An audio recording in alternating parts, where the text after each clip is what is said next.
Hello les propriétaires qui se bougent. Je voulais voir avec vous aujourd'hui pour vous montrer comment ajuster très rapidement, très simplement vos tarifs. La meilleure technique, la plus rapide. Pas forcément celle qui va marcher sur le très long terme, mais voilà. Vous découvrez aujourd'hui, vous dites, j'ai pas beaucoup de réservations, ça va pas le faire. Comment est-ce que je fais pour avoir plus de réservations et être sûr que mes tarifs correspondent? Donc là, je vais vous prendre comme exemple une membre de l'accélérateur à réservation, Ariane, également membre de l'écosystème à réservation directe. Donc, vous voyez, son annonce, il n'y a rien de choquant en tant que tel. On peut toujours améliorer les choses, mais sur le principe, l'annonce est qualitative. Donc, on se dit, s'il n'y a pas beaucoup de réservations, le problème vient pas forcément de ça, ou alors il va falloir chercher en profondeur. Deuxième élément à regarder tout de suite, c'est les tarifs. Donc, comment est-ce qu'on fait pour savoir si Ariane est bien positionné ou pas au niveau des tarifs en ce moment?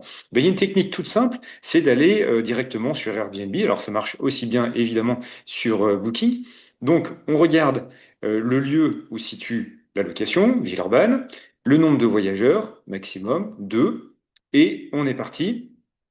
On va tester des dates. Donc là, je vais voir qu'est-ce qui est loué ou pas. Donc là, le niveau de réservation est quand même pas trop mal, hein. Je vais aller, voilà, je me dis, toc, là, voilà, elle n'arrive pas à louer cette semaine de mai, du 11 au 14 mai. Donc on va prendre 4 jours et on va vérifier et cliquer sur vérifier disponibilité. C'est parti. On regarde le tarif. 284 €. Donc, je vais faire pareil sur Airbnb d'une manière globale, donc du 11 au 14, mais je vais mettre le nombre de voyageurs, 2, et je vais lancer une recherche dans la bonne ville, évidemment. Donc là, tout de suite, on a la carte qui apparaît, donc on voit que Ariane est très bien placée. Et au niveau des tarifs, qu'est-ce que ça donne? Vous voyez, tout de suite, on a la carte qui s'affiche.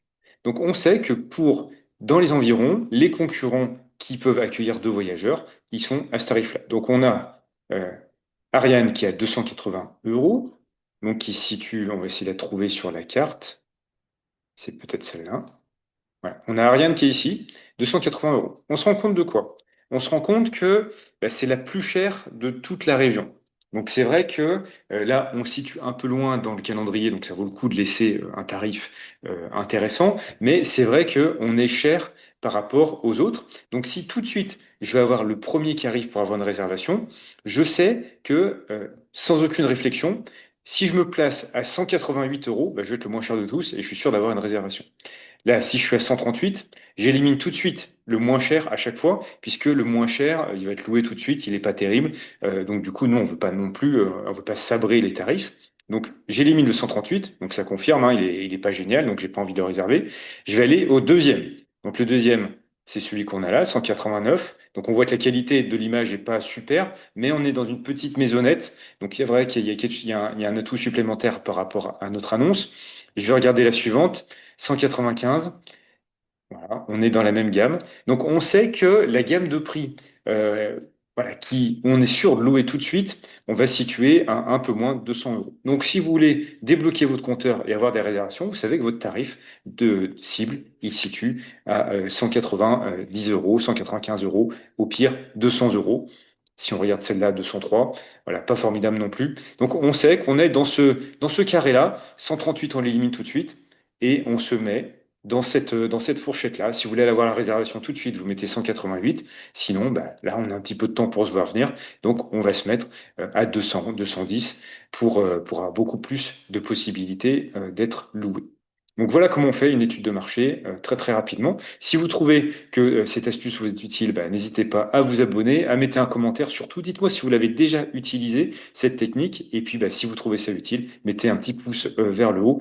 Vous savez que pour les chaînes YouTube, c'est hyper important si vous voulez voir d'autres vidéos comme celle-ci. À très vite. Ciao, ciao.